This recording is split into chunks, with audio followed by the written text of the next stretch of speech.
Are you ready? Are you ready? Are you ready?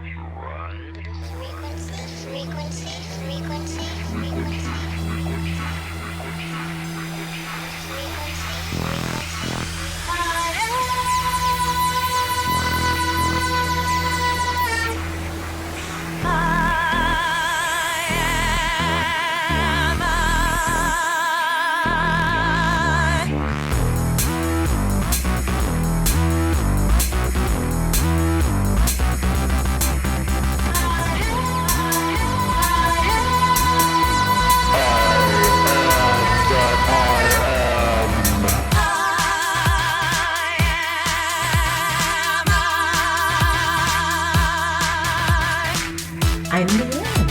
I'm LIANE. I'm LIANE. Are you ready to ride the Are you ready to ride the frequency? To ride the frequency?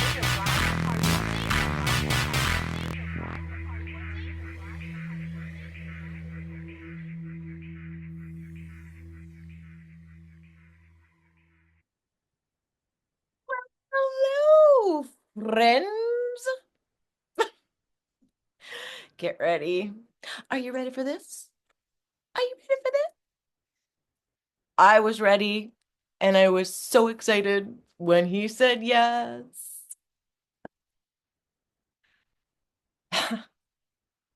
I'm not saying anything except welcome to Riding the Frequency, Mr. Randy VEITENHEIMER. Oh, yes, you heard me.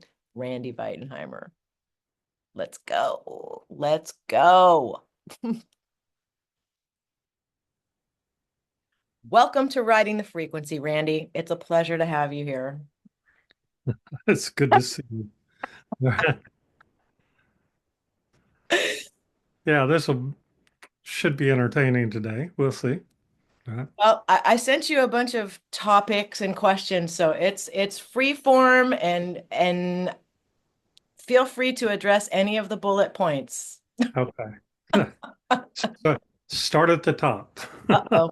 Okay. All right. Well, conscious evolution. Um, it, Evolution's a misnomer. How's that? Okay. Already It's with the vocabulary. Okay. yeah. Well, it it's a concept that doesn't really bear itself out. Okay. Mm-hmm. It's more like things progress by deviation. Which is a kind of a different way to look at evolution, I'd say. Okay. And then consciousness itself is, um, it's hard to explain. It's something that everybody has, but nobody really kind of like puts some brackets around it and says, okay, this is it. Right. Um, so, to my way of thinking, despite all the information that's out there, nobody's come up with a solid concept of it. And yet at the same time they'll say something like, I believe in God, right? And the impact of that or import of that is that that's a solid concept. I know what it is, right? And yet when you ask them about their consciousness, they go blah blah blah blah blah. You know, I mean, because it's not a solid concept. It's like we don't engage it in a way that we learn to identify it as my consciousness. And the reason is it is extension of the moment. So that's my definition. Consciousness is an extension of the present moment. And it's consciousness is an expansion of the present moment we find ourselves in. Okay. So there you go. There's my definition. All the scientists can write it down and finally resolve what it means to be conscious. I don't think so because they're too busy on the word my. And Yeah. right. Exactly. So right away, when you call it my consciousness, we've already brought ego into it because you're identifying it as something that belongs to you. But what if you belong to your consciousness? What if that's backwards?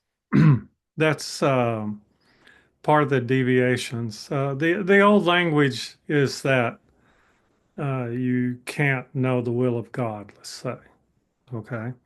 And what that means is that from what perspective are you trying to do that? So the language becomes that the ego is there to present a filter, and that's the proper language for our interactions literally with ourself, let alone with the universe. And so So now there's we a get, lot of activity that's happening below the limit that we don't even get to, is what you're right. saying. Yes, yes. In fact, I would say that all of our conscious activity occurs below a threshold. And I had a whole lecture prepared for what thresholds are and what they mean in our consciousness and in our efforts to engage the world. I haven't delivered that yet, but I did write it all out one day because somebody asked me about it. So we have thresholds or limitations, and those represent, in some ways, a defining um, limit to our own consciousness in the same way that an event horizon does in physics. In other words, we don't extend beyond that. And once we try to extend beyond our own event horizon, now we're in unknown territory.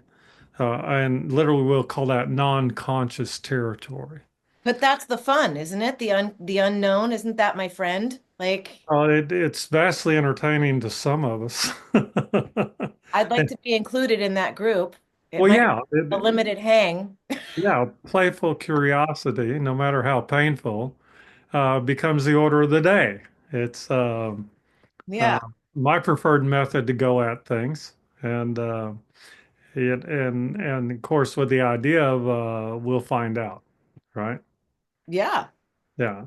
Um, I think that they've misappropriated a certain saying, FAFO, right? And uh, the proper language would be fool around and find out. You find out. You fool around with things. You fool around with your own identity. Um, you fool around with other people's identity, right? And Some people like to fiddle around with lots of people's identities and cause a belief system to happen, which then collapses the reality that we seem to have now. That's a pretty big statement. yeah, it's a what you say is true. What they're doing is they hit that wall of their event horizon or their filters. Filters is what I use. And then they get an echo back. And as long as they're echoing back their own identity without too much variation or contemplation or interference, they're pretty happy. Introduce social media and look at the world get really unhappy really quick. Yeah. And they're doing that in an echo chamber where they're reinforcing everybody else's concept of what the heck is going on. Well, but I keep going back to the word you have said like over a dozen times now, concept. So that makes me feel like hermetic principles are at play, whether we choose to acknowledge it or not, just like the quantum reality is at play, whether we choose to acknowledge it or not. Right, right. Yeah, concept is a nice little word. Um, it allows us to the way I teach is called set theory, and kind of like you have brackets that are either open or closed, or one open, one closed. And once we put a bracket around something, yeah, that's what the finger thing. I used to love that, right? Uh, we that's a better one. Once we put a bracket around it, then we have eliminated all other information, all other connections, and we have defined that as something that we can deal with, or something we can interact. It's similar to the way a computer works. It's they put a little bracket around that particular idea or concept or data, and we do the same thing. And if you say a person's name, you encountered a data set. That's all it is. It's like, let's say you have friends who are not present right now. So if you said their name, you have only engaged that data set in your own brain, or your own mind, really, not your brain, Between your own brackets. between your own brackets. And you say, well, this is that person. Somebody else comes along and says, oh no, I have a different concept. See what? Of that same person. And Right. so that's the brackets. That's the brackets we place on consciousness, on meaning, on all kinds of things, right? Well, so if vocabulary, if one were okay, like if five people witness the same crime, you're going to get five different stories about what the dude looked like, right? We Yeah, know that. Um, and oh gosh. because memory is mutable. But anyway, go ahead. Well, I mean, this echo chamber you were talking about, I know this is really weird and might seem like I'm going completely off topic, but if our understanding of linear time is one thing, but then somebody else understands time as something else, and then time becomes kind of an echo chamber, what's to say people from 1942 didn't come forward and ask for help somehow in fighting off the Nazis and then go back with some weird technology if time doesn't exist and can be manipulated? How are we not doing that? To That too much? to some degree, we are. Okay. What you're talking about is a reflection of the past, or a reflection of the present, or the future, and then moving that around. Right, because those reflections don't ever go away. They're permanent. So you can That's, manipulate them if you know yeah. how. But we get into that really crazy, stupid word of manifestation, Oh God.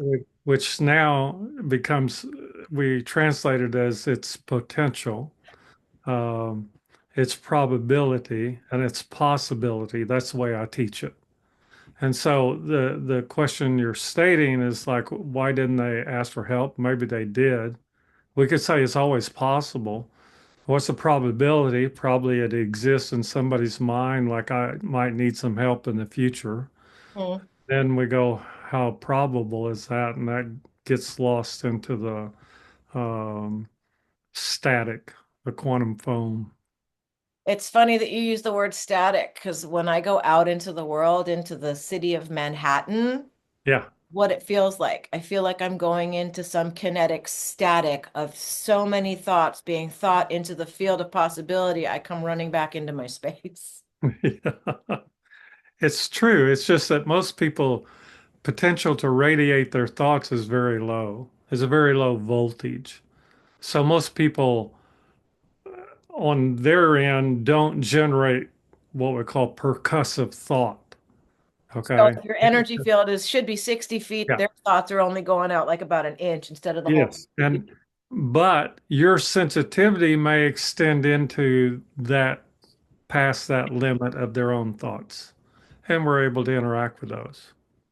It must because on more than one occasion, I've typed things in chats before people have made the statement Yes. Yes. like That's that. front running. In other words, Have a like, word for it. yeah, everybody extends forward in time. If like most people, like let's say 3 minutes, but you can, in other words, like nothing's going to happen to you in the next 3 minutes that you're not aware of. It's just you're not aware of it consciously. But like some of the techniques I teach is be aware of yourself 5 minutes from now, or 10 minutes, or a year, or 5 years, or 10 years, and to be able to see yourself. In other words, you don't wake up and go, "Wow, I'm 75 years old." Like, No, how did that happen? thank Because God. yeah, because you've already kind of like looked forward to see what that looked like, and literally that was the initial form of remote viewing, Hmm. is see myself looking forward. Okay. Now we look backwards very easily, but looking forward becomes a skill. So Yeah, I think okay, well this begs my next question, which wasn't even in the list, is do you think the whole human species is a psionic species? say it again. Are we a psionic species? Are we, I should probably sit closer because I'm going to have to end up No, manipulating. no, no, no. It's fine. I did my hearing in one It's ear. Yeah. it's okay because I found that when I was doing another interview, I had to take my audio and like literally line it up and jack it up loud because this Yeah. mic doesn't work. So okay, Yeah. So are we a psychic? yes to your question, but it's um first of all, we're a photonic species, okay? But we could say our method of being is PSI, psychotic or psycho, or I wanted to do psi physics. I wanted to introduce that to the world. PSI physics. Please Because, do. yeah, It'll help. because well, it the problem with physics and their what they call model of the universe is that they talk about the forces of the universe like gravity and magnetism and all this stuff. They don't include consciousness as a primary force in the universe. And it's like, well, how are you going to have a complete theory of whatever they call it, theory of everything, toes, right? It's like if you don't include consciousness as primary mover of the universe, then well, you just left out 99% of the universe as far as I'm concerned. Even though I have a 10th grade education, would tend to agree. It's Yeah, lunacy. Lunacy. It's like one hand clapping and everybody's going, "Isn't the noise fabulous?" I'm like, yeah. "I don't hear anything. What's wrong with you guys? You need two hands and they need to do that." There's actually an exercise to be able to hear that, but anyway. Well, I'm sure there is. Like I'm sure if a tree falls in the forest, every other tree in that's entangled knows it, whether it's physically heard or not, because a person isn't there is just a Yeah, crazy. It's a bad yeah. question. We were given an exercise to be able to hear literally the response, all right, of this. Um, it's the same thing when you pat somebody on the back. That is one hand clapping at a certain level. It is. I mean, and you're touching their energy self before you Yeah, touch the physical self. So you're actually bouncing off, the energy is bouncing off of itself. Look, I told yeah. somebody to hold their palms together one day, and they were amazed when they felt heat.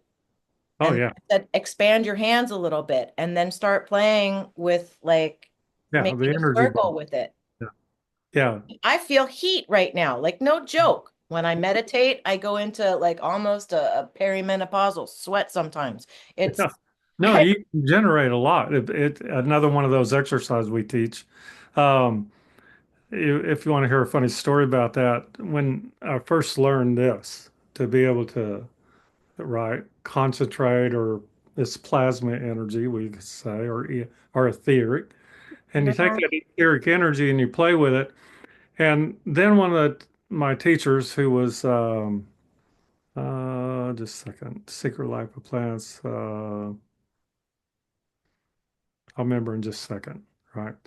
Anyway, he was teaching us that, like, put your fingers together and just look between them. And in a kind of darkened room, you'll eventually see what we call smoke. All I right. see smoke right now against a dark table. I can see it. And Yeah. I can see smoke coming off of myself in the mirror too, all the time. And so that first interest to is your etheric field, and you start being able to see it. Well, then you get ready, you can do this and you can play with it, right?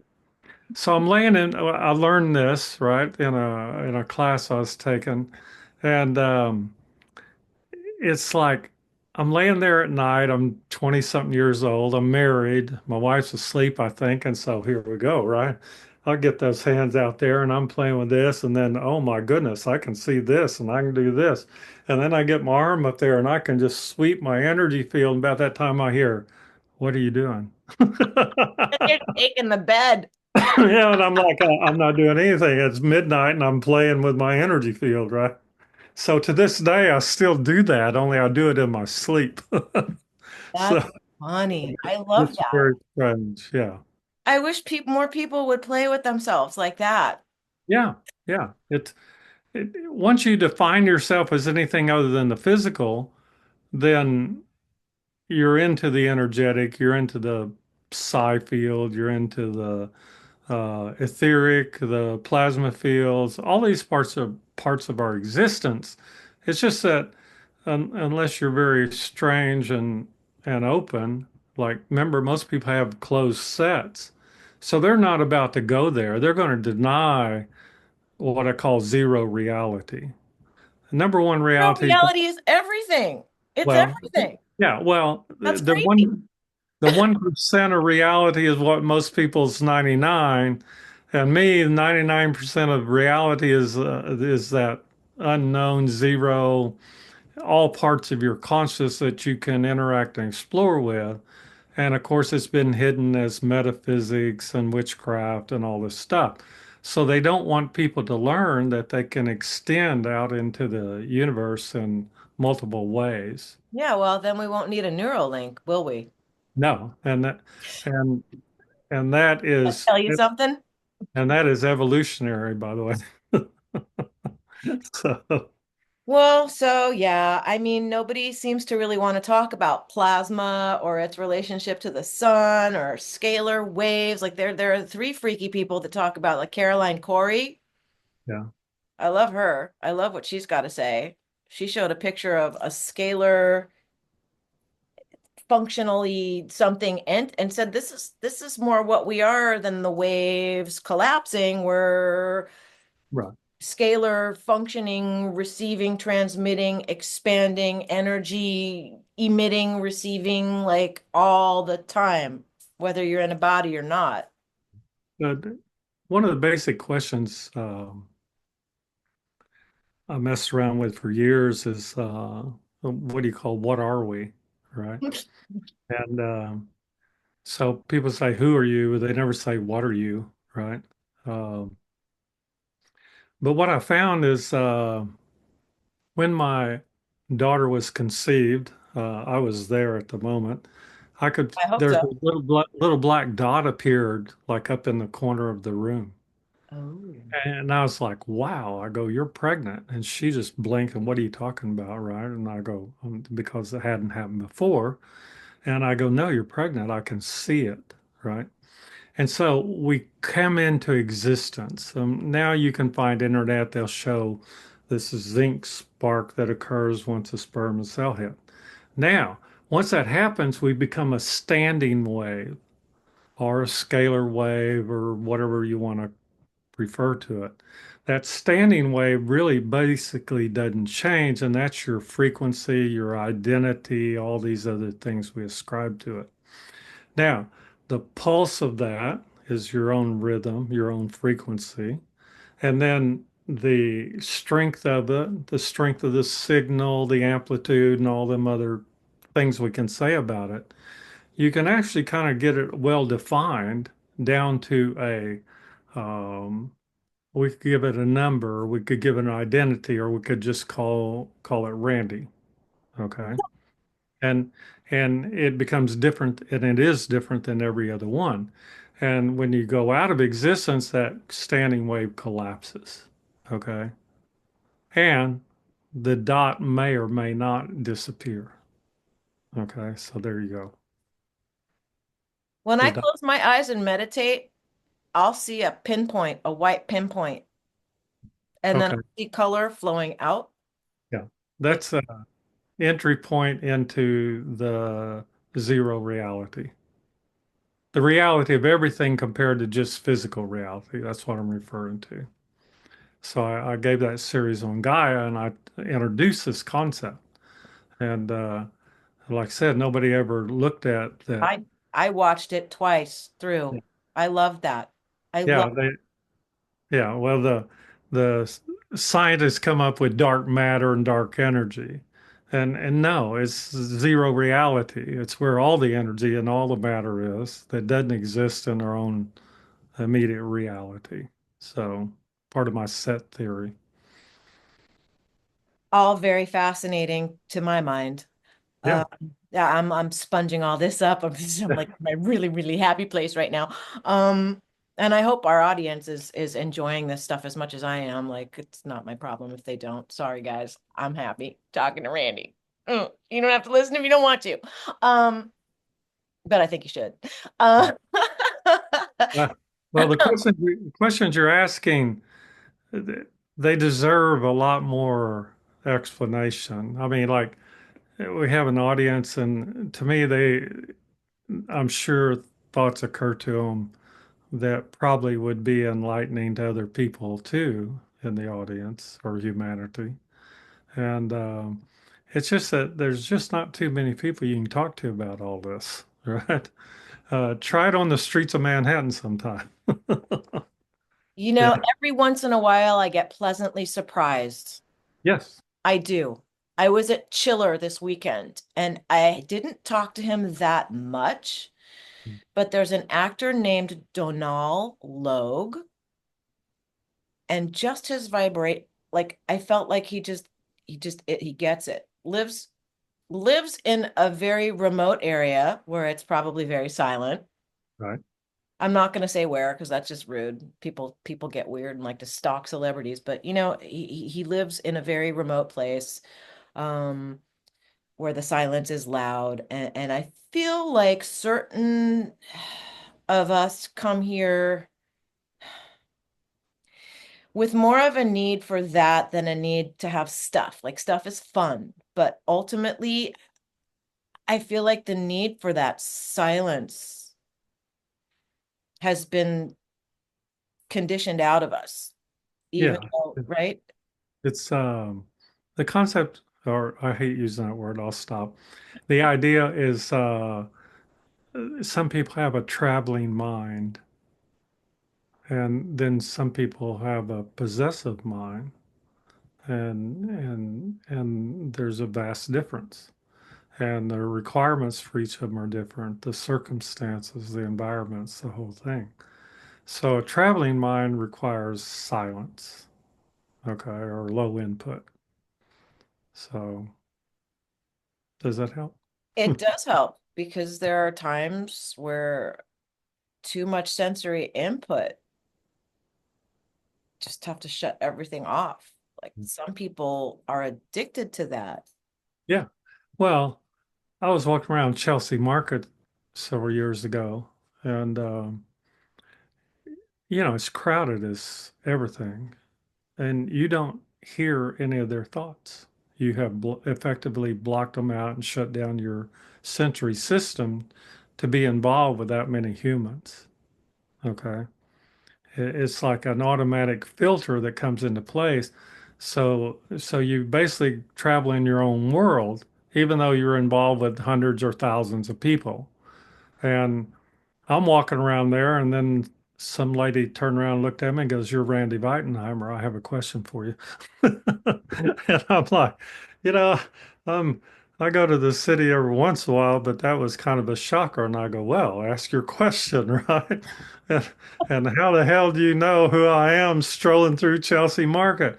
And well, she'd seen some of my interviews and stuff, and thought about them, and she had a list of questions for me, which I'm happy to answer, by the way.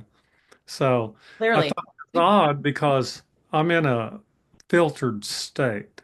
I'm in a bracketed state. In other words, I'm not trying to pick up on everybody's thoughts around me. Now, if you go into that marketplace or that business or restaurant or whatever with an open set, now you start picking up on everything, right? Well, look at even like an open bracket. It almost Right. looks like you're putting a big old horn on Right. your ear. Like even Yeah. the visual is No, you can, and that's the thing I do. People say, "Well, what do you do?" I say, "Well, I interrogate a person's information and energy field." And what does that mean? It's like open brackets, and I listen to it. I just listen to the information surrounding that person, and everybody carries it, and you can tap onto anybody on the planet. We could start talking about anybody you want to talk to, and we can analyze their energy and conscious state, and basically what's going on with them. That freaks people out. I, So, you know, I can see where it would based on, again, the conditioning and your favorite word, the concepts that society has adopted, which have been deliberately imposed, I feel like. You know, somebody was trying to explain the Bible to me, and then they said that there was like a layering on of information, and then there's the information that it just is. And I Right. forgot the terms for them because I'm not a biblical student, but it was on something and then something else. I can't remember the terms, but it seems like in society there's that too. The people who get their information from the inside out, and then people who Yeah. accept, give themselves permission to have the information layered onto them, and then they just follow that. Right. Yeah. That's programming, Yeah. and it's a closed set. Yeah. The How do you book, get through it? the book I've been writing for 5, 10 years is War Day?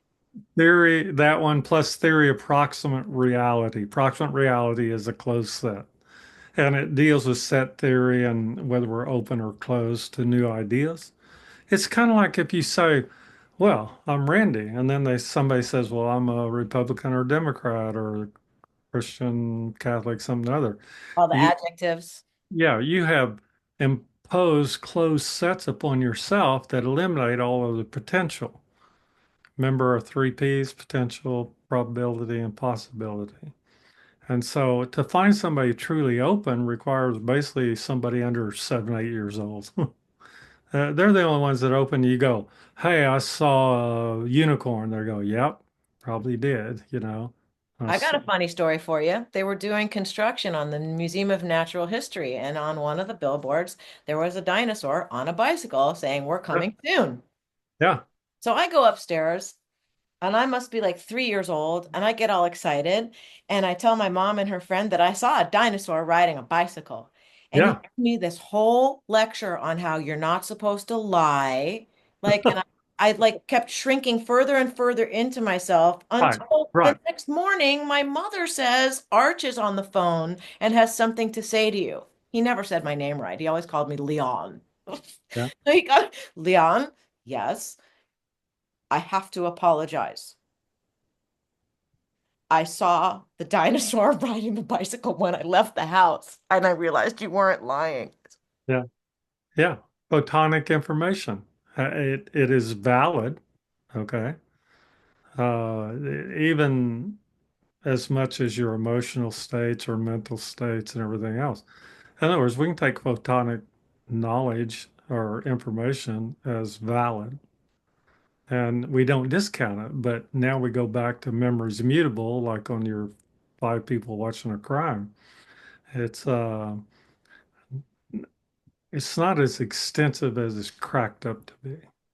We take photonic knowledge, photographs, looking at somebody, seeing reality as a solid thing, and it's not.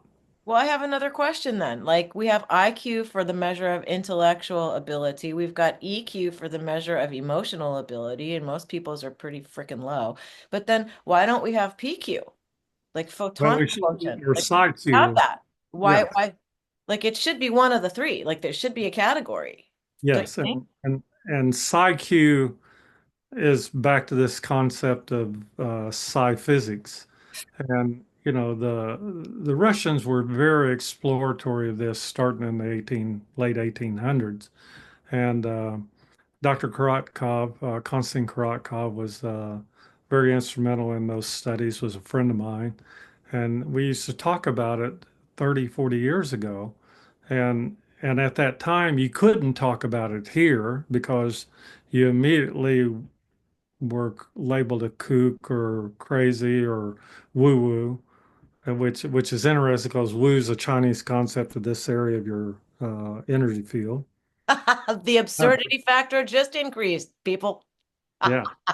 So yeah, I mean, it was amazing in the 70s and 80s how much resistance there was to even talking about this stuff. If you woke up like in the 70s and said, I'm studying Blavatsky or the Golden Dawn or a dozen other esoteric, right, which is psi Q, right, psi physics, it's like that's your introduction, that's your gateway, that's your first imaginative exploration. So, and that is what's required to be able to play in zero reality is a exploratory curiosity. Well, my traveling mind tells me, and I'll jump to this now, that the room in which you are and the room in which my physical body is right now is packed jam full like a sardine can because there are probably a million different freeway lanes of different dimensions, Yeah. infinite. Like, so I'm not alone here. No, it's but Idea is insane. we blocked out our sensitivity. It's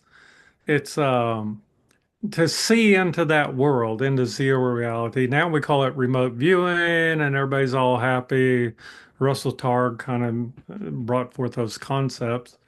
But during the 1920s, 1890s, 1920s, it was just called seances. You know, Right. it was just people looking around and seeing things that were non-physical. Right. They're groping in the field. Yes, yeah. And does that make you a field groper if you go looking for that information? Maybe maybe we need to come up with some terms for, remote viewers and psychics and seers and all these other You prophets. know, I would like to do that. I personally twice a week meet with a group of ladies, and it was a single blind target last night. I had to give them a task, and what they came back with was pretty phenomenal. Only two of the five of, or three of the five of us, but two of the five of us participated. So I want to let the other guys work the target next week. But the person who sent me the target was fascinated and wants to jump in and talk to the one lady who was seeing Yeah, what she was seeing. Um, happens to be a documentarian named Clive Christopher who lives in Arizona, and he's working with a master, a gunman chief, something or other, retired Air Force guy, or maybe Navy guy. I don't know. I get all those things mixed up.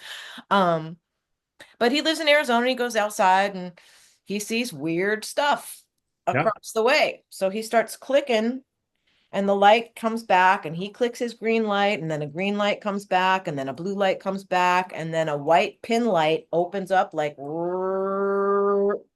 and then closes. right, And the whole thing starts again. They've eliminated hikers. They've got people with all of this AI processing to mess with the visuals that they filmed. It's fascinating. So when when my girls came back with what they came back with, he was floored. So I mean, remote viewing, it's not a mystery either. Like groping around in the fields accurately is not as difficult or perplexing as one would like to think with the programming right. we've Yeah. got. I explained to Russell Targ, he was sort of the one that brought that forward, one day that his techniques were all wrong. And and after I explained it to him, he actually went back and wrote a small book on more or less a Buddhist type approach to remote viewing or whatever. But what I told him is, you're already there. There's no reason to go through some protocol for remote viewing. In other words, if you put your consciousness on somebody, it's like patting them on the back. It's certain pressure depending on how much projective energy you have. Mhm. And so then if you think about projecting yourself forward in time, remember that first exercise I teach, then can you project yourself there to the point that you have awareness and to what degree of awareness? And so how does that work? Well, when you go to sleep at night, you're not you. All your senses leave the body and you're just left with the physical self there, but who you are is gone. It's out So doing stuff. yeah, so I explained to somebody the other day that another lecture I wanted to give is human being and being human. Mm. Human beings aren't human beings except for about 12 hours a day. And the rest type, they're not human beings. They're bereft of a body. They don't have a body. They have a traveling consciousness. Remember dream states? You're Yeah. somewhere else. Remote viewing, you're somewhere else. When I place my consciousness on somebody else, I'm someplace else. I'm not here. If you're I'm not talking and going to my see mind or is hear wandering, anything. I'm someplace else while you're talking and I'm still Yeah, right here. You can do it while yeah, you're awake. Like if you're yeah, literally daydreaming is the yeah, same as astral yeah. projecting and remote view. It's the same thing. People do it Yeah. all the time without knowing that they're doing it. Right. Daydreaming, remote viewing, sleeping, and dreaming is all the same thing. it is exploring zero reality. Which explains bilocation and people Oh seeing, yeah. like I actually called the lady who owns the house where I grew up in the summer times because I've had so many vivid dreams and I'm always floored. I must be in a different frequency in the same structure because I get to run around that house. She's Hmm. never home. Yeah. So I asked if her dog's ever bugged out, like, or gotten weird ever. Because I'm just, she said, oh no, I would know. I'm like, maybe, Yeah.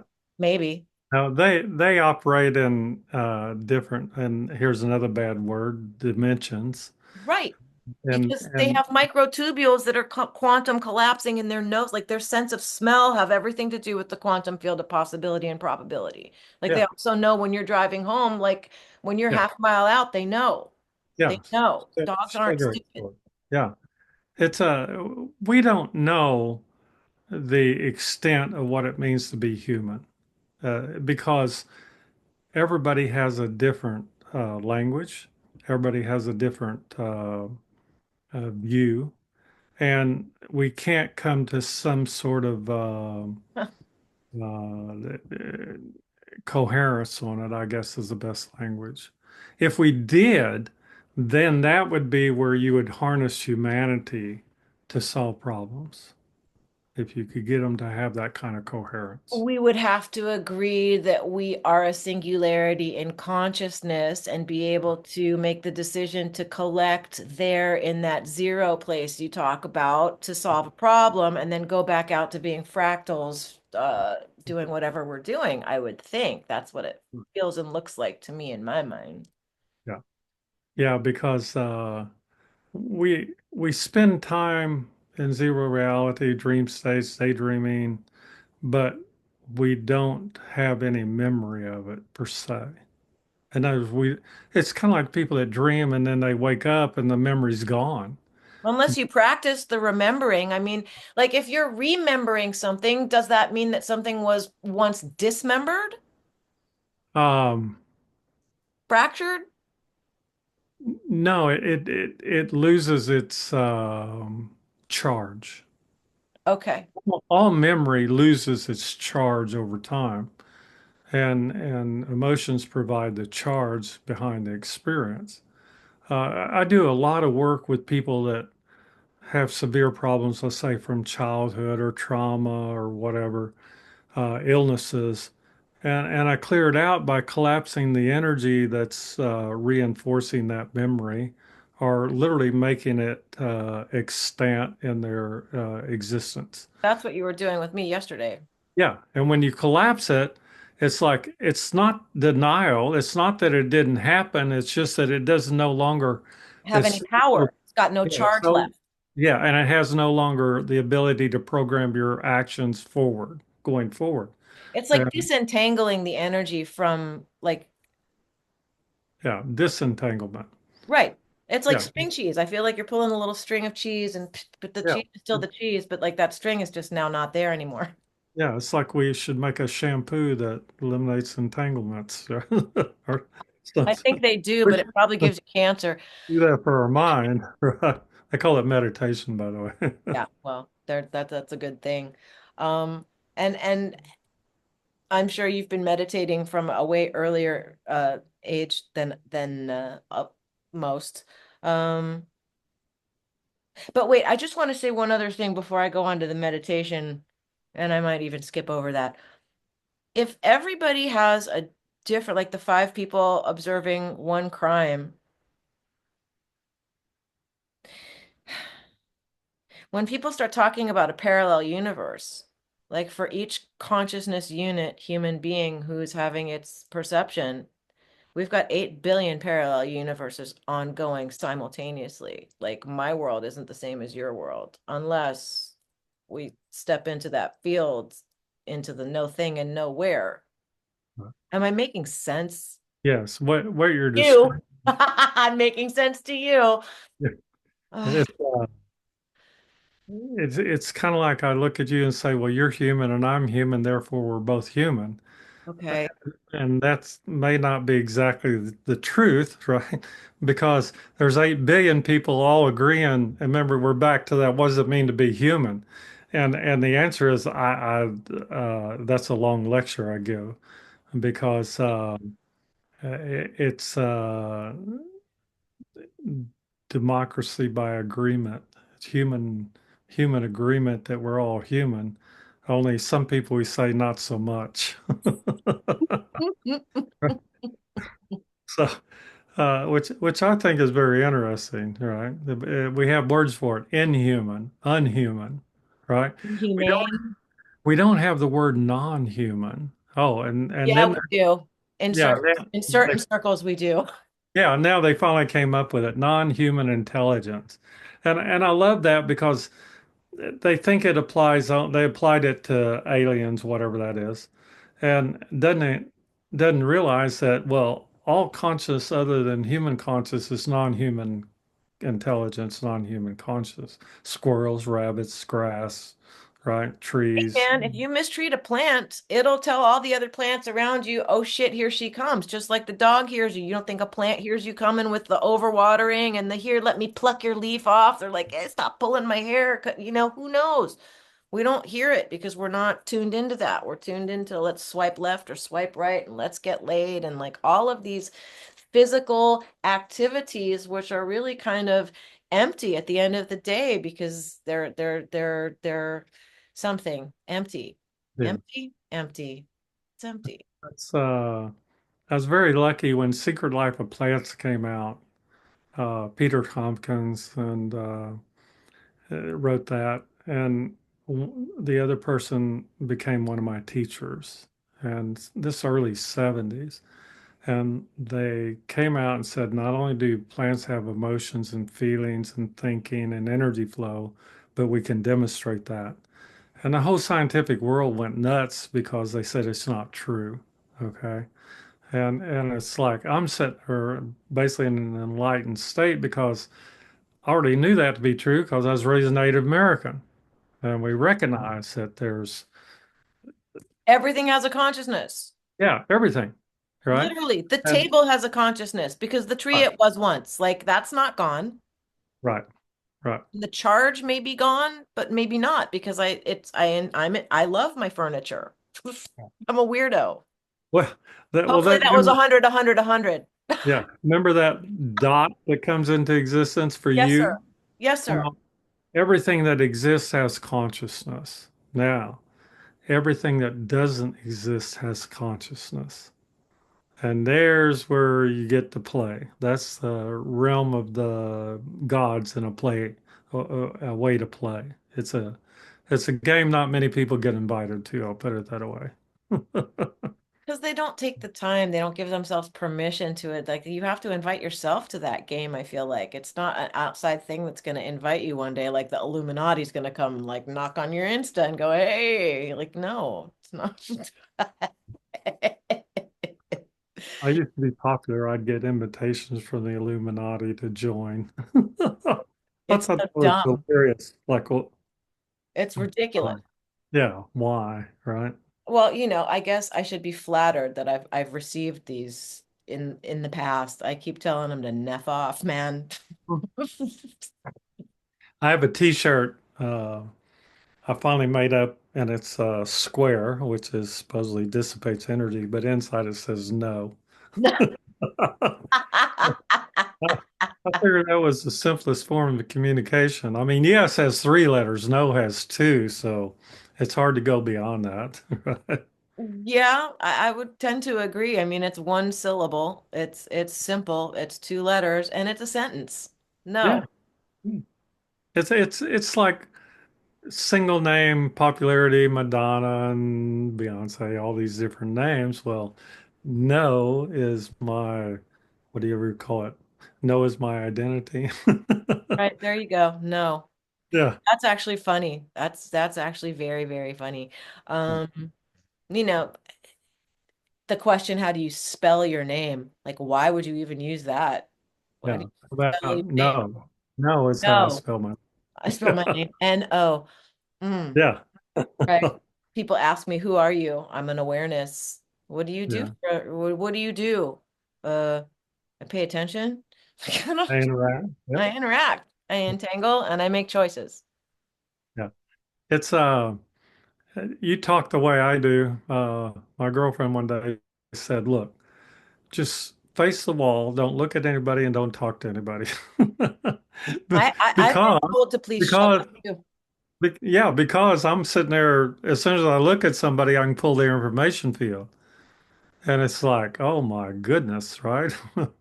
You know, like one lady standing there walks by me. I go, "When did you get a divorce?" And she goes, "Well, I just left the lawyer's office." And then she's like, "How do you know that?" And I go, "Well, you carry that information, right?" Well, And let's I'm not gonna talk report. about Trump It's or like Putin. sweating. It's like sweating. It's like energy sweating or something. Yeah, And you can see the yeah, pearls coming off. Like yeah. And that's why, like, people say, "Well, there's secrets." No, there's no secrets. there's no such thing. That's what makes that behavior even more absurd. Yes. Keeping Yeah. secrets, you're not telling people the whole thing. Then you turn around and gaslight people who do see what you're doing, like they're crazy. Like, So I go to DC a lot, and guess what?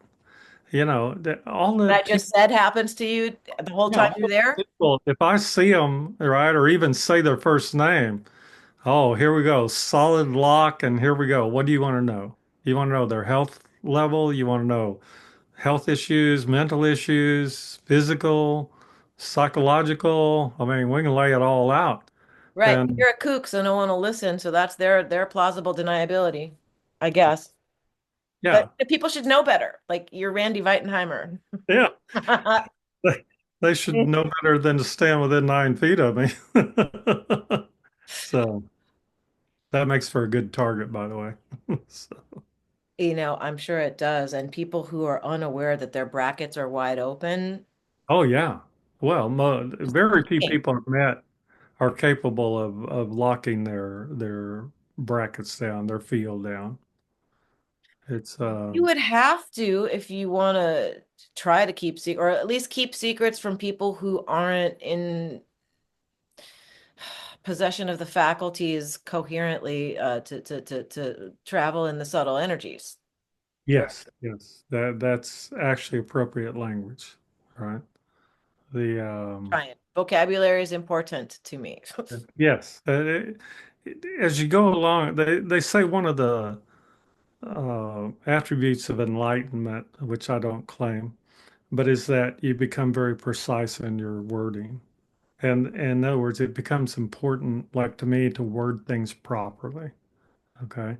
And like when I went on Gaia, they said, "What do you want to do?" And I said, "I want to explain things, and so people have a greater understanding and of the world, the universe themselves.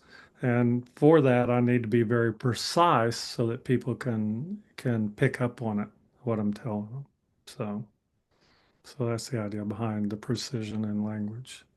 So Well, it's a good solid idea. Well, okay. So, what do you know about the sun? I've had some really weird feelings lately. Like the sun isn't like if you told somebody, and I'm using my friend Eric Hecker's example, I could show you a gun and you could say, "What's that?" And I could say it's a bullet storage device, and I wouldn't be lying. right, right. Yeah, Okay. So the sun gives us energy. Nobody's lying about that. Solar flares, right. right? And then the Carrington events. And then back to my friend plasma that nobody likes talking about. Like Right. how do solar flares and solar activity and from what the particles out there are moving around going, yeah, we're overdue for something seems to be the and then all these jackasses building themselves bunkers, like, if there's a pole shift, like That's the what happens? funniest. It's the stupidest thing I've ever, it's like, yeah, but no, because get this, what if there's a magnetic shift? What if the poles flip? What if Yeah. these dumbasses build bunkers that end up 20,000 miles underwater? Where the fuck are they going? Well, the idea is that existence thrives in isolation, and it's not true. So there goes the whole bunker idea. In other words, I don't care how many people you pack under one. One guy, they said they had room for like 100 employees. And then I'm like, well, how long before those employees become slaves? And how long before there's Start a eating each other revolt? because there's no food. Yeah. Huh? Yeah, and then how long before they become revolutionaries? And how long before you're not at the top of the heap anymore? Right, because there are more of them than the one of you that dragged them all down there in the Exactly. first place. Yeah, and Exactly. Dumb. It's like a that's snake why eating its own tail. yeah, that's why isolation doesn't work. And as far as the energetic inputs, we're always in a fluctuating state. There's the there's some concept we hold dear as comfort that things don't fluctuate or change. It's like breathing. Things expand and contract and expand and contract and expand and contract, and it never stops. Perfection is imperfection. The imperfection is the perfection. The fact that things are never this, things don't stay the same. People have this false illusion like, oh, if I this, and then everything will stay the same. Like, what? Or we can go backwards. That's another favorite one. I mean, you can if you live in your memory. Yeah, that's the only place. And even there, that's mutable, remember? Right, because people can pervert memories and then have them be completely like, I remember it this way, like whatever. Oof, oof. You don't have Yeah. any questions for me, do you? Not. No, I'm very happy to speak with you because most people can't venture off into the woo, we'll call it. Or Into the playground. yeah, and the other thing, people, even if they do, they don't have an audience. Because one of the things about humans is I want to share what I've seen or done or know or found out. And for the most part, uh, that's why there's no impulse for expansion or exploration instead of evolution. Because people want to Exploration, like live off of somebody else's experience and find out about it and not go do it themselves. yeah, we call that YouTube. I call that lazy. Yeah, well, it is because the content doesn't have as much impact as something you did yourself. Right. Yeah, it's like the pure number one reality, energetic physicality is required to experience this world, but it's not the only world to experience. So there. Okay, this is going to sound crazy to some people, but I don't really care. This is Paulette in Yeah. her 30s. And as you said that, I could hear her in my head going, of course, it's as ridiculous as pornography. Why use pornography and masturbate when you can just go have sex with someone? It's ridiculous. Well, I agree. Paulette, ladies Yeah. and gentlemen, Paulette Gerard. Yeah. Yeah. Oh. The energetic implications and conscious implications are another 30-minute talk about how all that affects a person. And, one of the things I learned, like in high school, I decided I'd have the courage to go ask a girl to dance. Okay. Now, that's a real involved process of the mind in young men back then, right? And pretty Because, scary. yeah, because rejection is on the table. All right. So my friends, I had 4 or 5 of them. We'd gone to a concert, and there was, then the girls lined up on one side, the boys the other, and so they kept teasing me, "Go ask somebody to dance. Go ask." So I finally walked over and said to the girl, "Would you like to dance?" And she looked me up and down and goes, "No." That's why I have the shirt, right? And my shoulders dropped, and I'm like, stood up straighter, took one step to the right, and asked that girl, "Would you like to dance?" She looked at her friend for the answer, all right? And then she said to me, remember, this is not her own conscious. This is what I'm learning. It's not her own conscious responding. She's using her friends. And so she said no. I took a deep breath, stepped to the right, and I said, "Would you like to dance?" And this girl goes, "I'd love to." And it's like I had the biggest smile on my face, right? You right now. Because I didn't quit, right? I wasn't going to take that reality because if I had, I would probably been years before I'd want to, and then I'd have a complex about all, Spun right out into some and Yeah, and then it's fun like, stuff, right? and then I'd learn to write sad music or country and western or something. So there. I didn't mean to repeat myself. That's okay. Yeah. So, so that's how that works, right? Yeah, I guess. All right. Well, so my audience is familiar with me talking about these orbs that I live with, and I don't know if you had the time to look at the Dropbox, and it's okay if you didn't. Yeah. A plasma state. Remember, all things are conscious. Right, including those orbs. They Yeah. respond. Person, places, and things. Got it? Person, places, things. And so their consciousness can be, you can become interactive with it. It's fun. It, yeah. Like one video I showed recently of a orb going through a house, and the guy's going, run, run, run. Because why? Because the energy may be too much to deal with, right? But then this programming of being fearful of the unknown, we're back to that again. Right. Or you could have taken position, I'm going to absorb all that energy. Now, at that point, would you have still been human? Who knows, right? We don't know what that experience looks like until we literally dissolve into that consciousness or that experience. Hmm. So, so plasma beings are real. I had an artist friend of mine, and he had a couple that had followed him around the studio as soon as he started painting.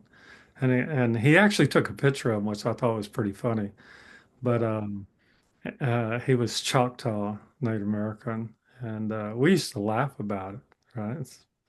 Well, I And think it's funny. I was talking to my friend Clive Christopher, and he said, you might want to timestamp it right there because I just saw an orb fly right by you and then it went back yeah, the other way. So yeah, guests have noticed, like when I'm just paying attention to what they're saying for a change or rambling on about something ridiculous. there. It's one of the things like I tell people, Arizona, New Mexico. I grew up out on the reservation for a while. There's things you see out there that you don't see in other places. And in other words, the reality there involves or expands to include things that you might not find in Georgia or wherever. Okay. Does it have to do with the 33rd parallel? Yeah. LA Well, lines? well, it's much more expansive, the reality you can encounter out there. And now we get in the concept of like the Navajos or Hopis, Zunis about spirit beings and orbs of light and burning bushes. And anyway, we can get into the whole thing. We could. I mean, if I shared the picture that was remote viewed by the two gals, I wonder that that's not the first thing that you would gravitate towards because that one of our girls was saying, I think it's that and plasma beings and that place, like Arizona, like all of Arizona is the range. My Yeah, friend Clive insists that the day they invented portable air conditioning was the day that the people keeping secrets got really bummed out because people started showing up in Arizona to live. Like, and right, now you can't fuck around. Pardon right. the French. So, No, no. is there some truth to that? Yeah, yeah. I've trained some uh, people that are in special forces and stuff, and they get deployed to Fort Hood, Chaka, or whatever the hell you want to call it. And I said, whatever you do, don't go out at night. And they're like, what? And I said, I know you're big and bad and all this stuff, but don't go out at night there, especially out in the desert on by yourself. And and they say, why? And I said, you're not equipped to deal with it, right? I am. I grew up there and knew it was part of our environment, part of what you encounter, like you'd encounter, plants Bunny and rabbit or a snake or a yeah, brush yeah, or yeah. And plasma beings and entities and all this other stuff are parading around out there like crazy. this is why And Clive keeps telling me, you've got orbs in New York. yeah. You would be on fire if you came to Arizona. You need to move to Arizona. And I'm going, would you stop? Stop. I Like, tell you what, when I was a kid, I was on the Navajo reservation. It wasn't a town. We lived up by the Utah border. And one time, my dad is half Native American, and he would take us around to different people's houses and stuff, and making friends. But one of the elders, one day, I'm sitting there with him, and I always like talking to the older people. Um, he said, "You see that mountain over there?" And I go, "Yeah." And he goes, "There's people in there," but the word he used was not a human person, right? And so he was acknowledging there's a home of some sort of beings or whatever that exist there. And he told me there's a cave you can go in and see that or meet them. And of course, I'm like 9, 10 years old, and I'm like, I don't think I'll go by myself at that time. But but it was perfectly normal to wander around in the desert with all this going on around you and not be bothered. You just grew up with it. And that's the thing you find with the native Hopis, the Zunis, Navajos, whatever, is they're very calm, right? Yeah. Once you've seen all that, it's like nothing particularly bothers you.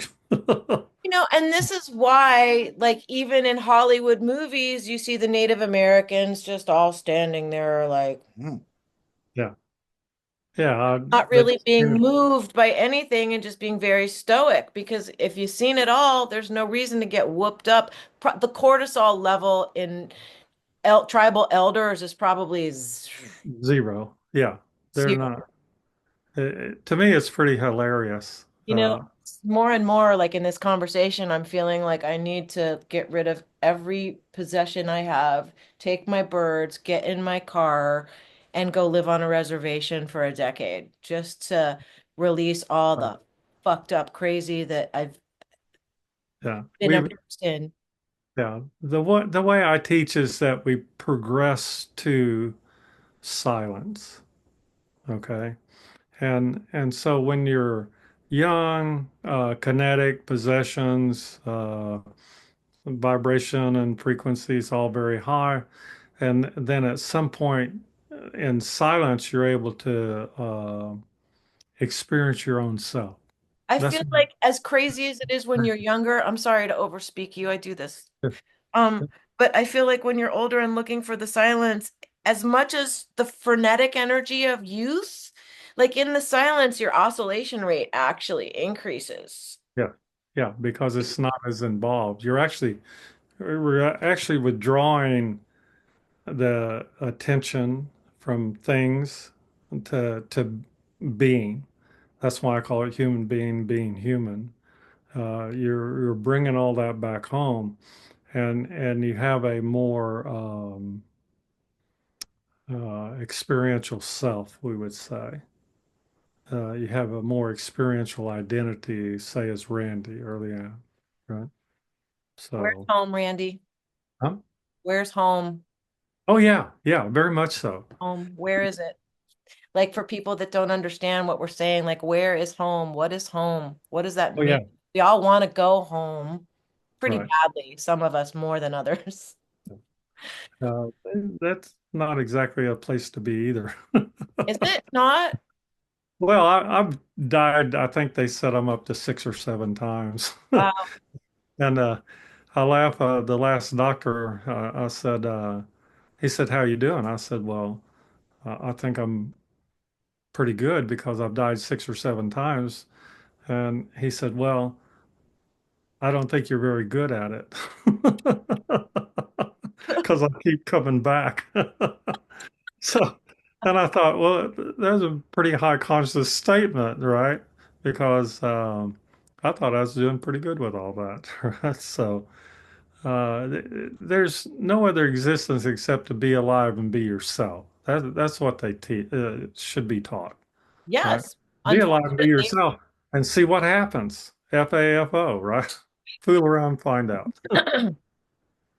So, When you've got, the TV that showed up and under the guise of being windows to the world, were really windows into how they could separate us from ourselves, make us think that we're glitched, tell half stories through Hollywood for plausible deniability. God forbid some weird secret got out because people finally tuned in instead of and then tuned out, or tuned out and then tuned in that order. It's an awful lot. It's a lot for people to consider. Well, the program in the hippie days, I lived in Haight-Ashbury in 68, 69. Um, Tune in, turn on, and drop out. And to me, that program's still extant. It's YouTube, it's Facebook. Tune in, turn on, drop out. And so what happens is people go for a dopamine rush and they get their little dopamine rush from the cats or the dogs or the porno or whatever. And then it lasts for about a second, and then they got to scroll down to the next one. So they call it doom scrolling because they're trying very hard to get some little dopamine rush as opposed to going out the door and being involved with a person, and especially a person that might like you or something, or you produce a smile in them. Right. Or you might have a conversation like we're having, God forbid. That dopamine rush is what we call substantive. It's supportive. And the little dopamine rush you get off the cats and the dogs and the people and the porno and whatever. Whatever. It's not But sustainable. yeah, and not only that, it's too short of an impulse. It doesn't last. Well, And that just it doesn't carry proliferates you. lack of attention span in the species. That just make like right? It just and then it just all starts snowballing in not a good direction. I mean, Yeah, I guess if you have to cast we aspersions. yeah, we want to eliminate that program. Silence will do that. Uh, you know, tune in, turn on, drop out. Are you inviting everybody to your house where it's silent? It, Party of silence I- at Randy's house. well, I live in a little town that hadn't changed in 50 years, and I think about all these people that want to go to like really expensive resorts and exotic locations. All they're doing is going for dopamine, what do they call it, like hits, right? Yeah. And overloading of the consciousness. That's what occurs in all these things. And it's like for $1 million, I can sell you a business and a home. Now watch, where there's nothing going on, there's nothing to do, there's nobody to see you, nothing to think about, nothing to interact with.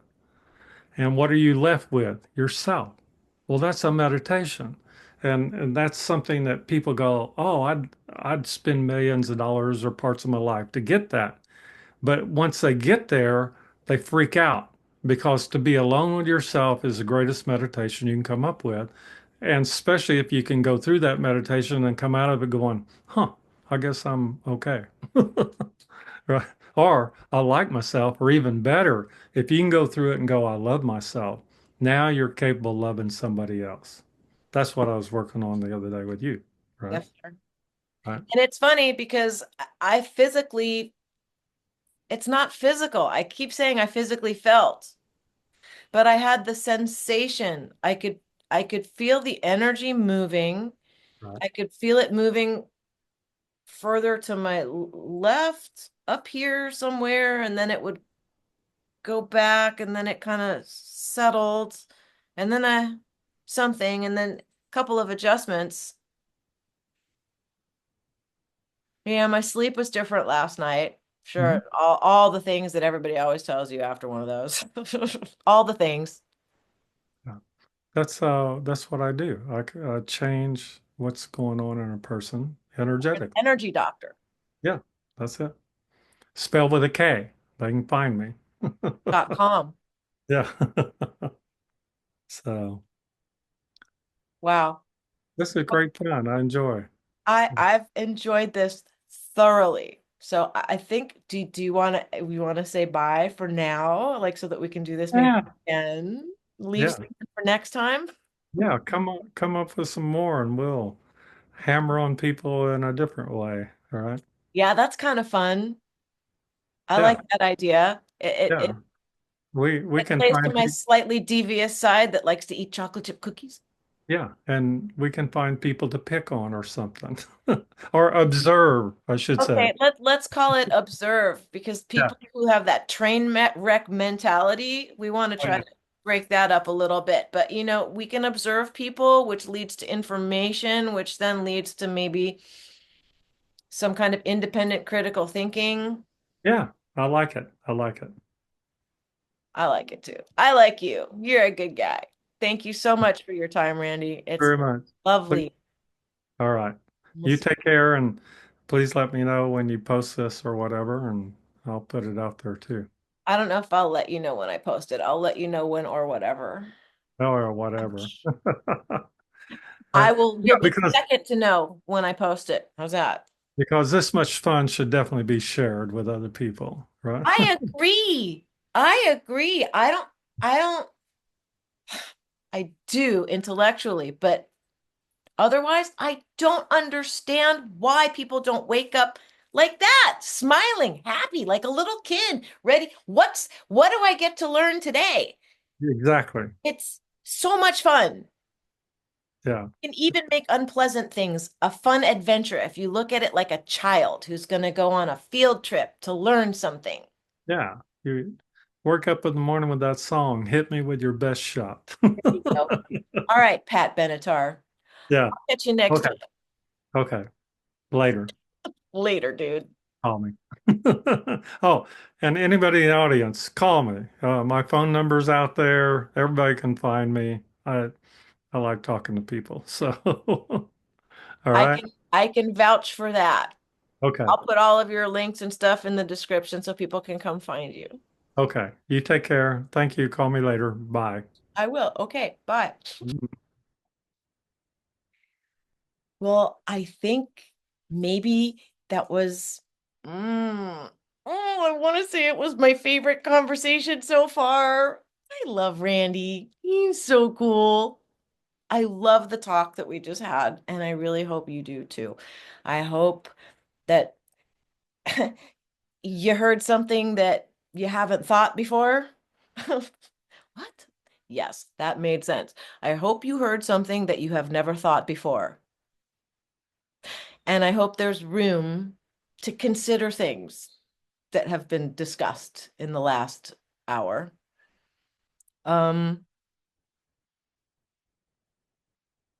I feel very satisfied, not in a dopamine rush kind of way, but just in a very gentle.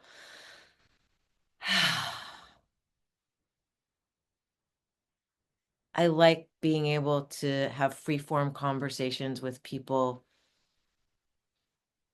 who can hang with me.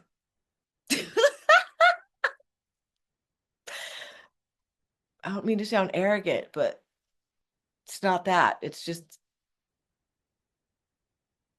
I loved having that conversation with Randy.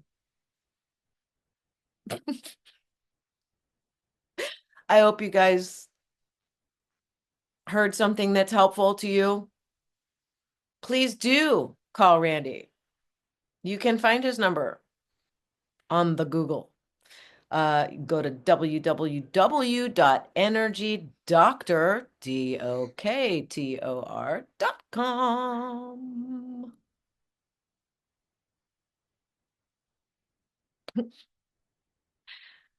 He's an amazing dude.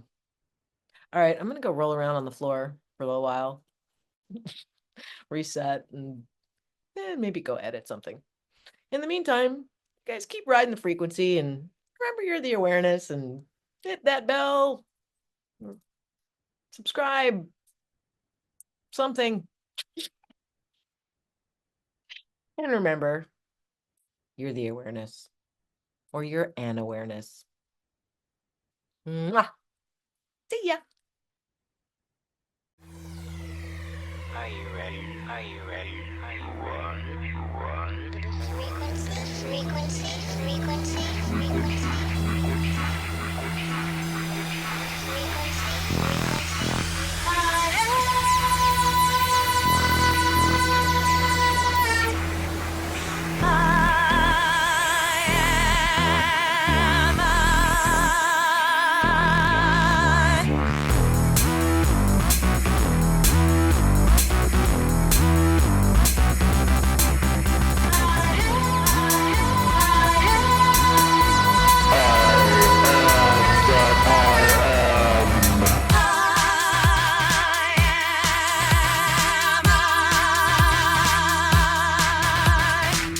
I'm Leanne.